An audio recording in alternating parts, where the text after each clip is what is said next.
you so much for coming out this afternoon. What a beautiful afternoon. Thank you, Roger Hill.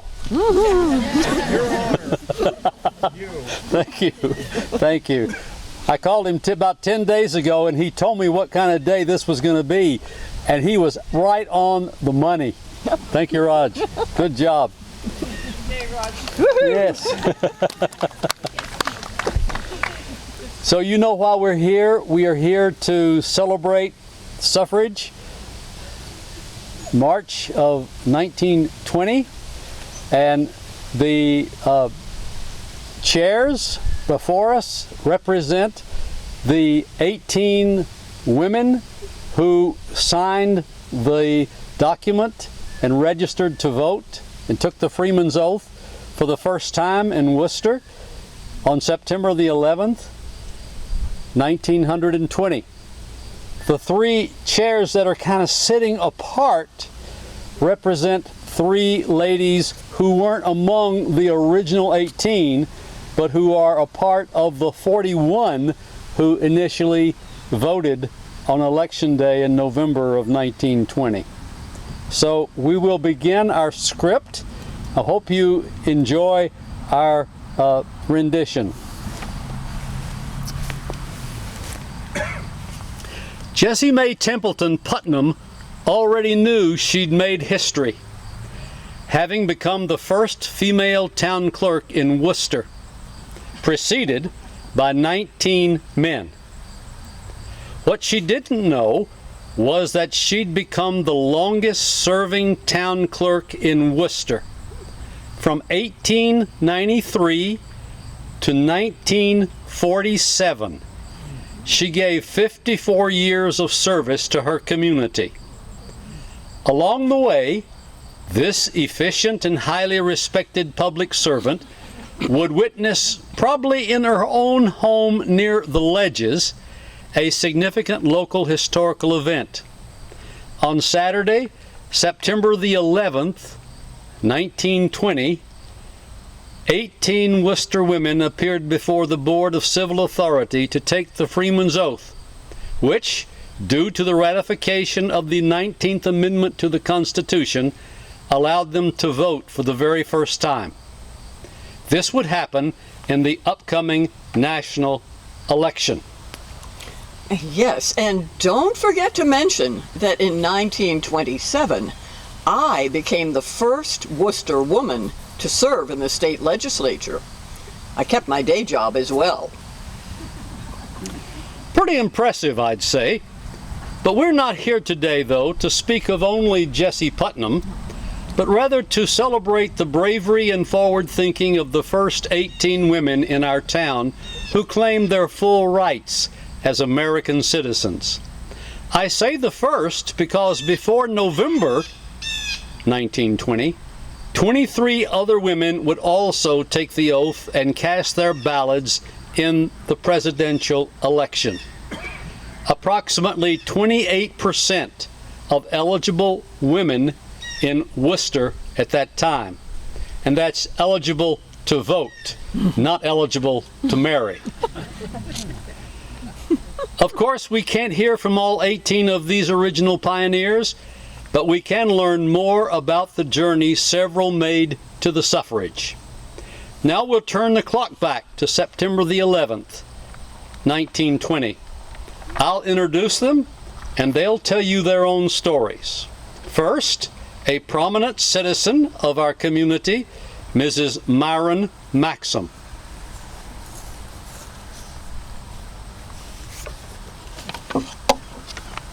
Good afternoon, ladies and gentlemen. My name is Mary Martin Maxim. I have lived in Worcester since my husband Myron and I moved here in 1899 from Shady Rill to Minister Brook near the Beaver Ponds.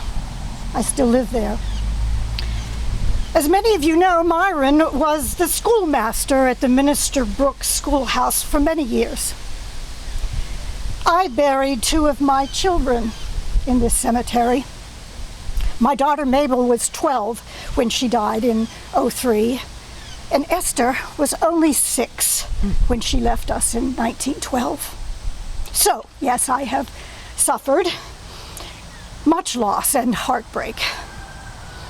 And I wish my daughters were alive to see me celebrate a long and hard-fought victory to give women equal rights at the voting booth.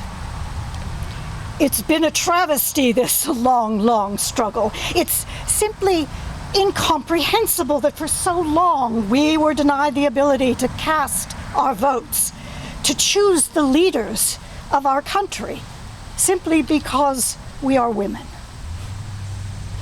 As a correspondent to several area newspapers of the country, I've observed firsthand the hypocrisy of this principle. It just makes sense that those who obey the laws should help choose those who make the laws. After all, laws affect women as much as men. It makes no sense to think otherwise. And it's despicable, the vitriolic hogwash that spews from Governor Clement about his opposition to this right. He's been on the wrong side of history since he vetoed the state legislature's approval of the right of all women to vote in 1917. What's his problem? It is with great pride that I join with my sisters here today and add my signature to the roster of legal voters in the town of Worcester.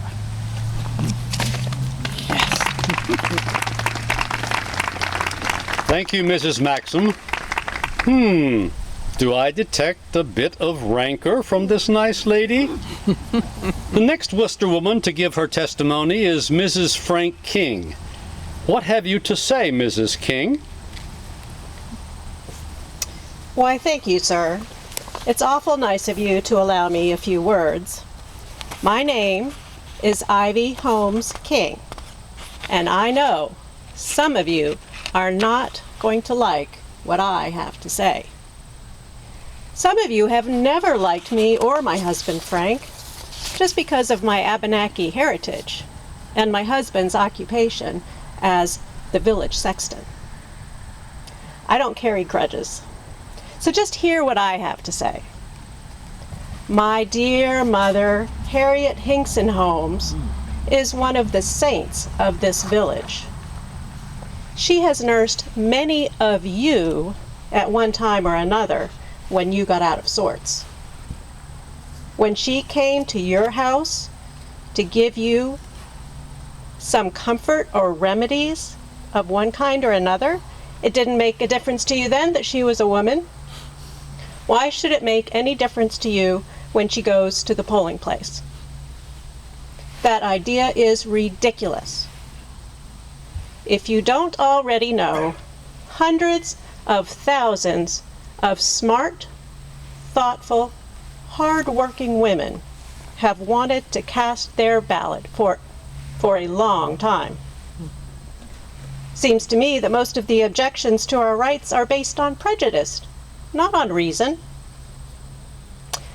I just want all you ladies to know that next week on Wednesday morning, we are having a Mothers Club meeting at the home of Mrs. Manley Carpenter, where we will discuss the platforms of the 5 political parties now active in the presidential campaign. Now, I don't suppose you men have any forums planned besides the banter around the porch over to Doty's store. I'm sure you'd be welcomed at Mrs. Carpenter's. There'll be some fresh apple pie served, but no alcohol.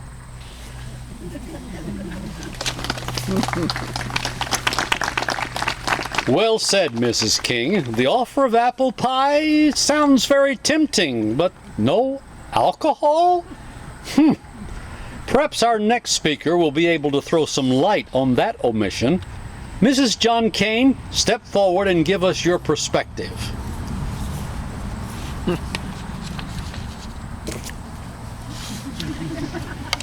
Why do you persist in introducing us by our husband's name?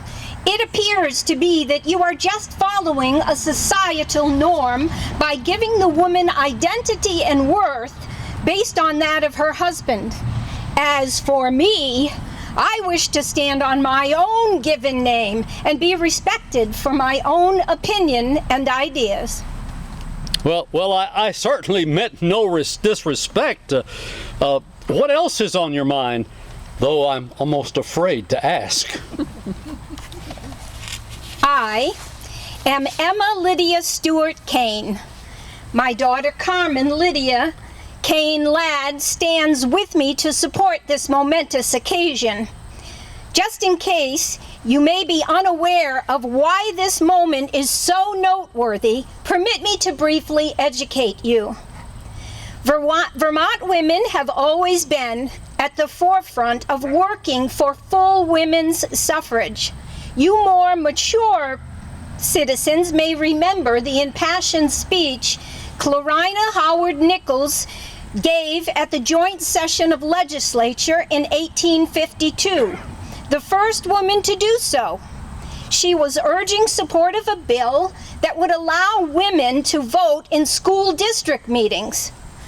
All but a few of our representatives jeered at her, then voted down the bill.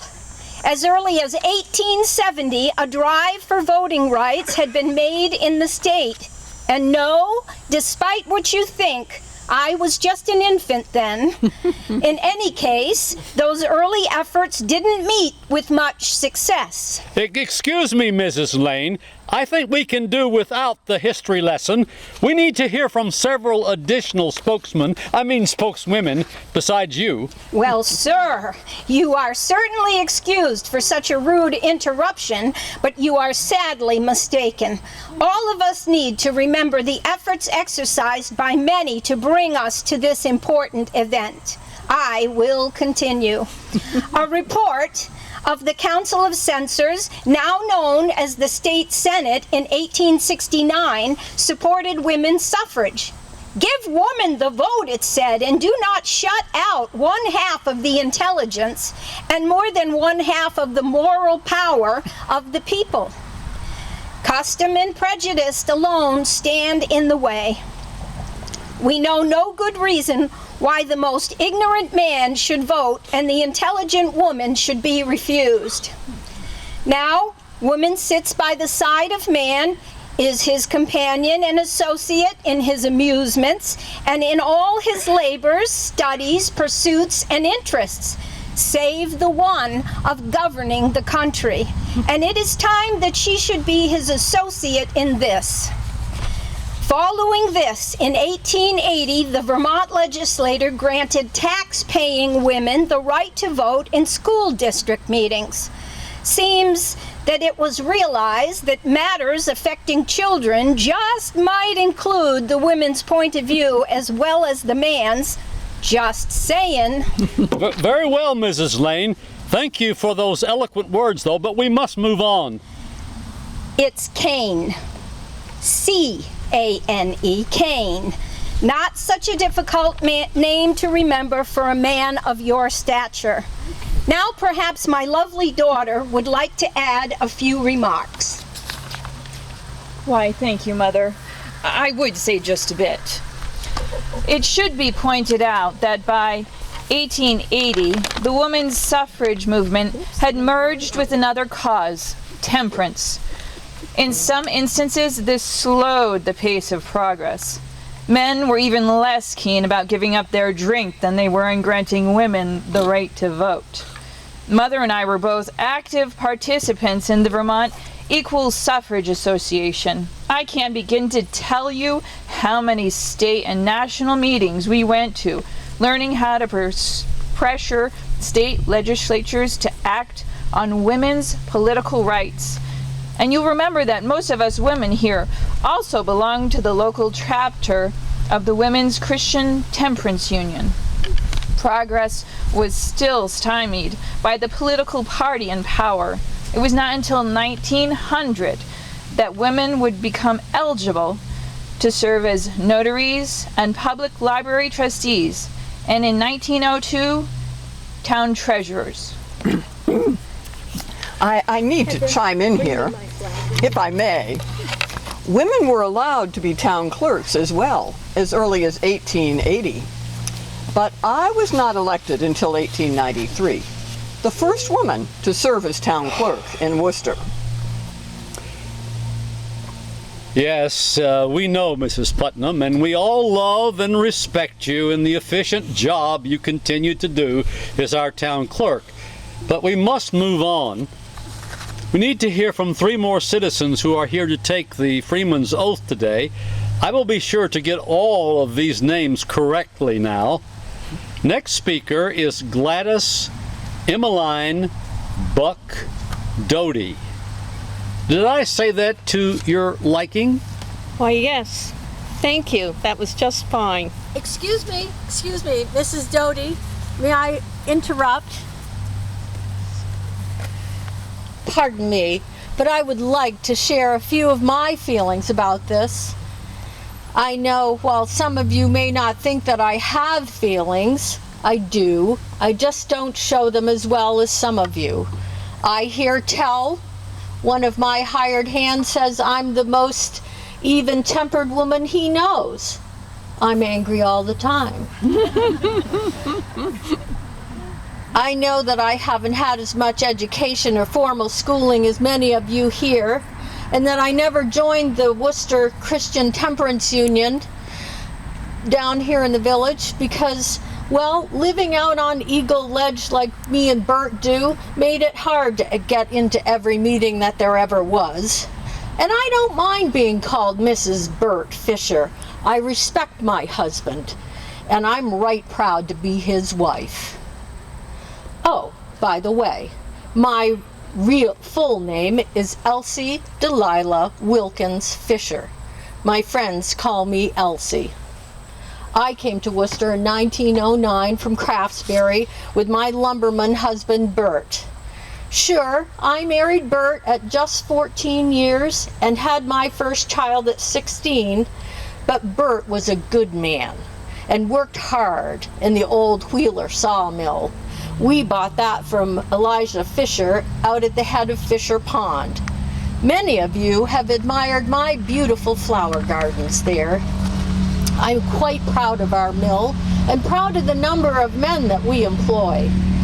Saying all this is to say that even though I'm not as educated, I'm certainly smart enough to read the names on the ballots and give my voice as a choice on election day, now that we have suffrage.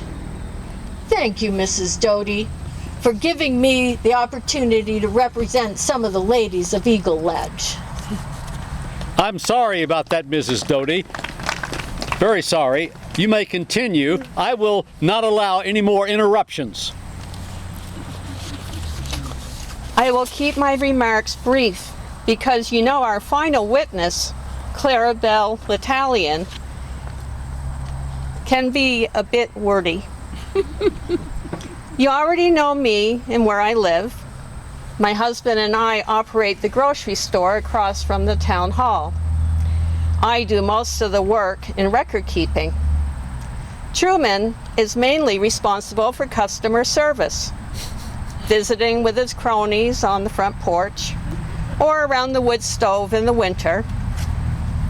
You also know I live right across from the village school and enjoy watching the scholars play at recess. Except the young men who seem to be deliberately attempting to hit their baseball through my front windows. You know my sister Flossie Harris, who is usually too shy to speak her mind on such things as politics. So what I say goes for her also. Our state legislators try very hard to make right decisions, I am sure, and many of the laws they make affect our home. Truman and I have not been blessed by children, but we both know that giving women the right to vote is for the common good of all. The women of Worcester will make responsible decisions regarding the choices we get to help make in the voting booth. And you will see that it will not be too long from this day that we will elect a member of our gender to the state legislature. Perhaps you're correct, Mrs. Doty. I understand a lady from Orange, Edna Beard, has actually put her name up for the State House of Representatives. Do you have anything else to add, Mrs. Doty? No, that is quite enough. Good. Thank you. Finally, we have our last speaker, Clara Bell Howison L'Italian. Please remember, Mrs. L'Italian, some of us need to be home in time to do the milking. Well, sir, I think in many cases, the women also need to be home to do the chores. And yes, some do the milking as well. I will get right to the point and will not dilly-dally around. Governor Percival Clement is a fool. He did everything in his power to prohibit women from becoming voters. He vetoed, he railed, he manipulated, he kept Vermont from becoming the state that would have ratified the 19th Amendment. And why was he so dead set against us? Simple, one word, prohibition. He saw the inroads women had been making on issues of the hearth, matters that affected children and the family, and he certainly should have. He had 9 himself. He knew that if women voted, there would be a push toward temperance. Almost every single one of us here to take the oath today are members of WCTU at the White Church. We and our children are the ones who are often the victims of abuse and neglect when men drink too much. He clearly is a political ally of the liquor industry. He owns hotels and a railroad, and losing the alcohol business would be a jolt to his bank account. Forget the morality of the issue. Did I not experience enough of this travesty when I saw firsthand the destruction of Demon Rum while my mother was running the loggers' boarding house out on Elmore Road? To many of you, I may be that sweet little Methodist girl, but as a 20-year-old woman, I will cherish my rights and thank God for those who fought the battles to full suffrage. Now, sir, let's have that Freeman's Oath so I can get home and feed the chickens. Well, thank you, Mrs. L'Italian, and thanks to all of you who participated today. It has been most educational. I will now turn the proceedings over to the spokesman for the Board of Civil Authority, who for today is our beloved town clerk, Jessie Putnam. Thank you. You're welcome. Realizing this event was inevitable after the final ratification of the 19th Amendment on March 22nd, 1920, several weeks ago the Board of Civil Authority met to consider their response. They had no other recourse but to abide by the decision of the American people in 35 states. If it makes you feel any better, ladies, most of the board favored this amendment. This oath, required by citizens at the time of the registration in the state of Vermont only, is an affirmation of allegiance created by the Vermont State Constitution in 1777. The first constitution in the Western Hemisphere to grant universal suffrage to all men, regardless of property ownership. It is no small thing that this right has now been extended to women as well. Every person of the full age of 21 years who is a citizen of Vermont, having resided in this state for the period established by the General Assembly, and who is of a quiet and peaceable behavior, will take the following oath or affirmation and shall be entitled to all the privileges of a voter of this state. Would you stand by your chair and repeat after me? I solemnly swear or affirm. I solemnly swear or affirm That whenever I give my vote or suffrage, that whenever I give my vote or suffrage, touching any matter that concerns the state of Vermont, touching any matter that concerns the state of Vermont, I will do so as in my conscience I shall judge, I will do so as in my conscience I shall judge, will most conduce to the best good of the same, will most conduce to the best good of the same, as established by the Constitution, as established by the Constitution, without fear of any man. without fear of any man. Please step forward and affix your signature to this document.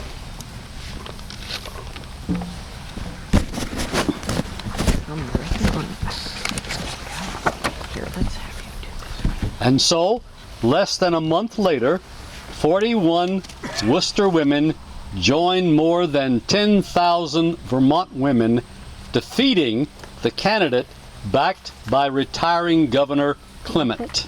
Emma. Vermont women stood united. The impact was felt in other ways as well.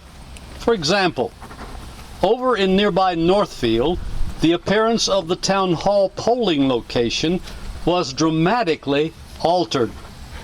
Sawdust, which had been traditionally spread over the floor to absorb the tobacco juice, was removed, and smoking in the building was prohibited.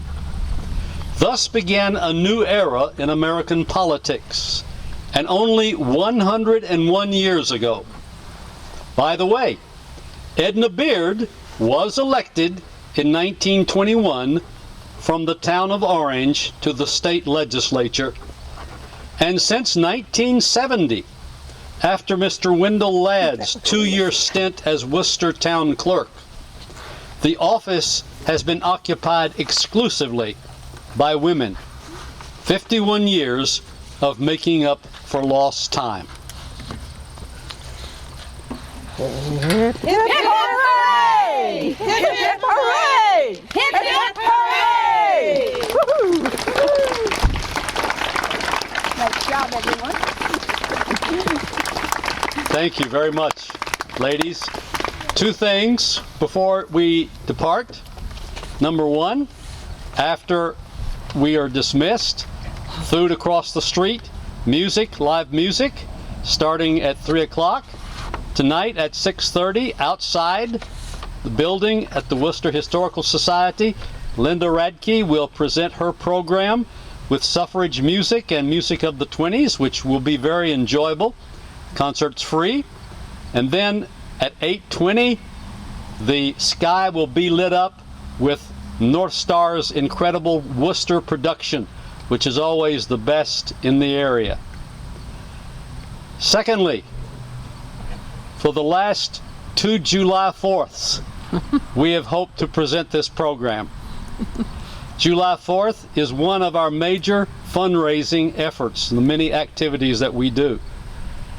Much of our treasure is depleted because of the lack of being able to do fundraising.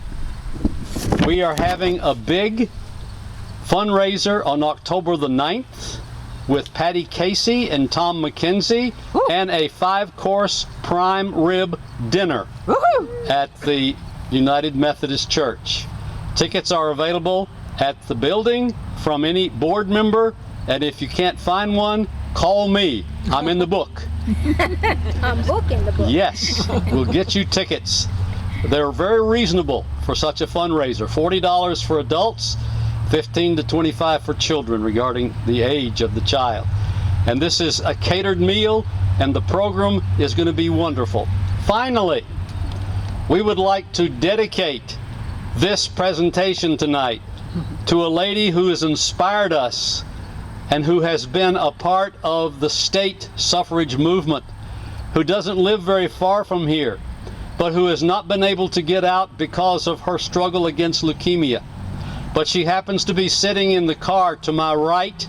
Salute Vivian Adair, who's pictured on the program. Thank you, Vivian. We love you. And thank you for your attendance today. Ladies, would you all stand up here? They want to get a picture or two. Aha. You join them, Dale. All right.